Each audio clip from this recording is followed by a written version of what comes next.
So we've talked a lot about the different parts of the memory, about state, about the processor, different parts of state, and different combinational and control signals that we have in here. But we haven't talked a lot about where the clock is. And obviously the clock's really important because the faster the clock, in general, the faster the processor. So now let's spend some time talking about how the clock comes into the processor. So here's our processor design, and I've got clock in the corner. So where does the clock go? Well, we already know the clock goes into the program counter, because we know that's a latch and it has to be updated. It gets updated when you get the clock signal. We know that the clock has to go into the register file because when we write in data, we need to update that too. So in the clock edge, the data that's written in is going to get stored in there. And the clock's going to go into the data memory because if you're writing into the data memory, we're going to take the data from the write data input and we're going to store that into the memory. So basically, the clock goes to every state element. Now I don't have the clock going into the instruction memory because we never write into it, so it doesn't matter. So for the program counter, it's updated on every clock to the next program counter value. And every clock cycle we write new data into the register file if reg write is true. And on every clock edge, we write into the data memory if memory write is true. So this is where the clock goes. Now, to understand this a little better, let's look at how an add-I instruction works. So, to start out, we're going to have our next program counter waiting. So we were in the instruction before, we calculated our next PC value, and it's just waiting for us. It's sitting there waiting for the clock. When the clock comes along, that next value is going to be transferred to the output of the program counter, and this is going to become our new current program counter. So now the clock edge goes off, and we have the new value of the program counter waiting at the other end. Now this is the output. This output is then going to go into the instruction memory. It's going to cause us to load the new instruction. The new instruction is then going to go out to the register file and the sign extension. The register file is going to process this new data and output the value from the register file. The sign extension is going to extend the immediate field. This is then going to go through the mux into the ALU. The ALU is going to do the addition. Remember, it's an add-I instruction.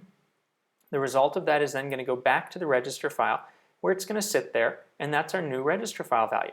It's ready to be written into the register file when we have our next rising clock edge. Now at the same time that this happens, we're also going to calculate the next instruction. So our new program counter value is going to go up to our adder. We're going to add 4 to it, and we're going to send it back to the input to the program counter, and this is going to be our new next PC. And again, that's going to sit there waiting for the next edge of the clock, which is going to store it in.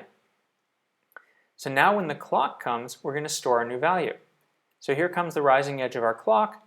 We take our values and we're going to write them in there. So our new next PC is now stored in as our current PC, and our new register file value is going to be stored in as our updated register file value. So now at the clock edge, we've updated the results of the previous instruction. And then from here, we've got these values in there, and we repeat the whole thing. This new PC is going to go out, load the instruction memory, and go all the way through the rest of the processor. So let's put this all together and look at the add-I instruction. Here's our next PC value. Here comes our clock edge.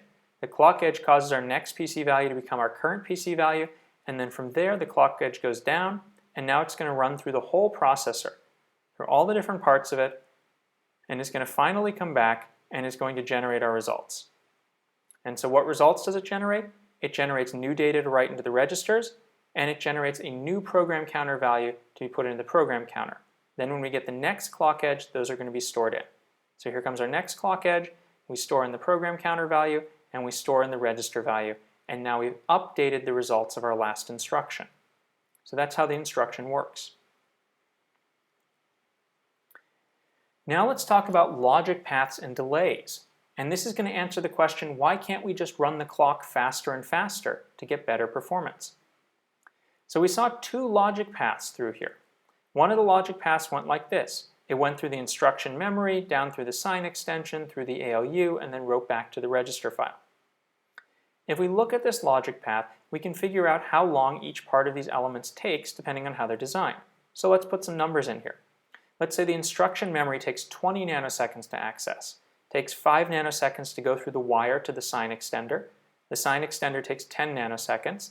Then 5 nanoseconds through the wire to the ALU. the ALU takes 45 nanoseconds.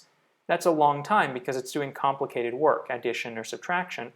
Then maybe 5 nanoseconds through this wire and 10 nanoseconds all the way back. So this is how long it takes to get data through that path. The important thing to remember is this data needs to be ready at the end before the clock. Because remember what happens on the clock. When we get to the clock signal here, we're going to take that new data and we're going to write it in. So this whole path needs to finish before that. And if we add up all the numbers here, we can see this whole path takes 100 nanoseconds. So that means that we need to finish this whole path of 100 nanoseconds before the next clock. Now if we look at this design, there's another path in here, and this is the path for calculating the next instruction. Similarly, we can put numbers on this, maybe 5 nanoseconds for this wire, 20 for this, 5 for that wire, 10 for that. And again, the new data needs to be ready before the clock, because on the next clock we're going to take the new PC value and we're going to store it in as the current PC. So for this one here, calculating the next PC is going to take us 40 nanoseconds. That means the clock has to take longer than 40 nanoseconds so we can finish updating the whole PC. So what we've done here is we've looked at just 2 of the logic paths through the whole processor, and if we know how long each part of the path takes, we can say how much time we need to get through that before the clock comes. So here's a question. How fast can the processor go? Can it go no faster than next PC logic? No faster than the slowest path through the whole processor? Or no faster than the path through the register file in the ALU?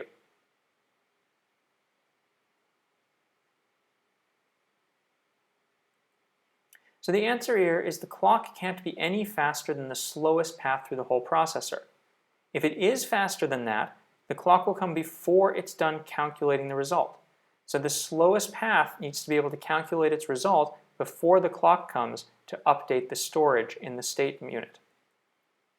So in this case, this green path is the slowest one and takes 100 nanoseconds, which means the fastest clock rate is 10 megahertz. That gives us 1 clock every 100 nanoseconds. If the clock was any faster, we wouldn't be done calculating the next value before we update the register file or update the PC. This path here is the slowest path, and that means it's called the critical path.